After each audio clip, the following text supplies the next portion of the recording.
folks, this is Josh Martin and Anthony Lucas here backstage with ToneSpeak today, and we're just filming a little series of videos talking about each of the speakers that we've come out with this new brand ToneSpeak. And what we want to do with this first video, though, actually, is just talk about some of the components and the reasons why you've designed the speakers the way that you have.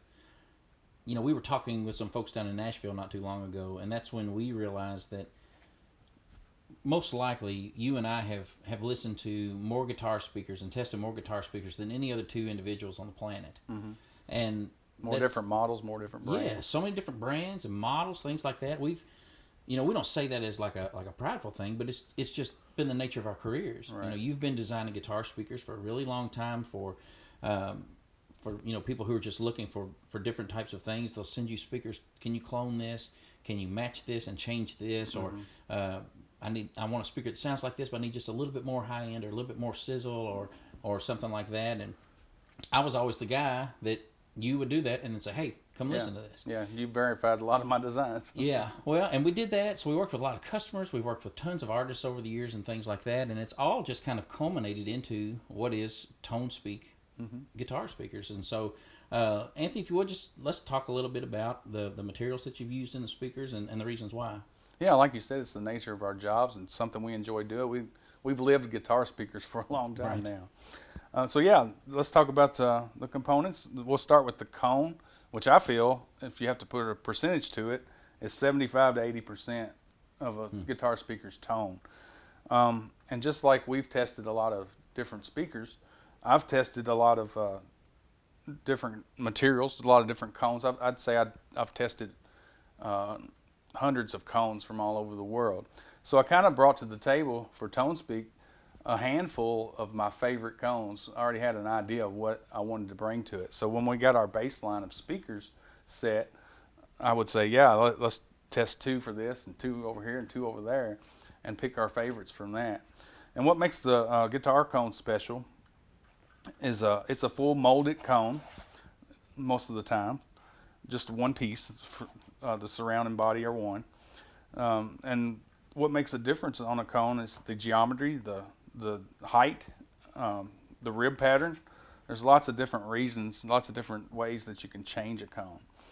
So we picked our favorites for each model. I think we made some good choices. The next component I'd like to talk about is the magnetic motor. We chose for all these first 5 models, we chose the 50-ounce ceramic. It's the magnet in a lot of ways is like a tube amp. When you turn it up to the sweet spot, we feel that this magnet gave us the sweet spot on these first 5 models.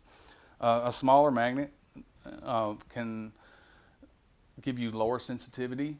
It can give you some boom in the bass response, and those are good qualities in some cases. But for this, the 50-ounce worked better. And on the other hand, a larger magnet can give you more aggressiveness. It can give you higher sensitivity, more rawness, if you will. And again, that's got its place too. But we felt that the 50-ounce magnet was our sweet spot on that. Talking about and specifically for the models that we're designing. Exactly. Right. Yeah, it was specific to our models. We felt that was the best magnet size for our 5 models. Right, because we've talked about different tonal veins and different types of speakers out there on the market and things like that, and this seemed to be the one that gets us that tone we're looking for at that sweet spot. Another key component is the dust cap, and this affects the upper mids and highs, and how you can change those things is by the size of the dust cap, the material of the dust cap, or the shape of the dust cap. And for certain models, you want a certain type of shape, material, and size. And you'll see on the Birmingham that I'm holding here, it's got a very small conical cloth dust cap, and that extends the highs. It can give you more sizzle. That's something you might want on most British guitar speakers, but you might not want that on an American. So you'll see our American cones, or American speakers rather, have the bigger cloth dust cap. And another key component is the voice coil. That's basically the brain of a speaker. There's different materials you can use for the former. That's what the wire is wound on, the former material. And we have used paper, Nomex, and fiberglass. And each material has its own power handling and its own what I call a level of warmth. like your paper, which handles the least amount of power, would be the warmest. The fiberglass handles more power. It's a little brighter because it's stiffer. And then you have Nomex in the middle. Yeah, and I think one of the things that, when we first started designing those speakers, and we listened to everything ourselves, because there's a certain way that a speaker feels when you play through the thing. Right. But we also wanted to do some more critical listening, so we invited our friend Chris Roberts to come over and play, so that you and I could sit back and just do some real critical listening to Right. things. I remember when we had two speakers in the cabinets, and we were going back and forth between the two and listening, and Chris asking, he said, "So what's the difference in these two as far as what you're designing?" And you told him, you said it's just the edge treatment, and he couldn't believe that, because they both had edge treatment on them. It's just that was the only difference in the two. Right. Yeah, that was a funny moment with Chris, because you and I know what difference the edge treatment can make, but he has no reason to know, and it shocked him. Mm-hmm. It was funny.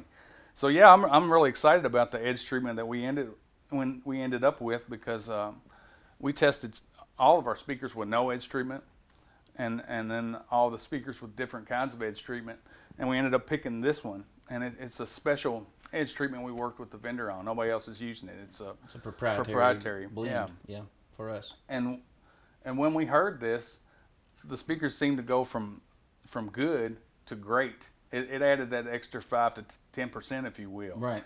That's what I noticed, especially in the British models. It was like a really good speaker. I loved how it sounded. When we ended up with this edge treatment, I remember the first time that I heard the Liverpool with this edge treatment on, I was like, my goodness, this is for sure. Yeah, I think I need to be playing the speaker. Went from, I like how this sounds, I'll play it, to I need this one. Yeah, and I think it makes more impact with the British speakers. Not that it doesn't matter with, say, the Austin, it also has it. Mm-hmm. But with the British speakers, they generally have more high-end extension, more harmonic detail. You're hearing more in the highs where the edge treatment mostly affects. So right. Yeah, makes sense. Well, Anthony, thanks for explaining all that stuff, and I know people are pretty interested in that. Well, let's get into like the individual speakers. We're going to do those in some other videos. That's it for this one, but make sure you hit that subscribe button. We want all of our videos coming to your inbox, and there's going to be tons of great stuff coming out in the weeks to come, so make sure you do that. For Anthony and Josh, Backstage here at ToneSpeak, we'll see you.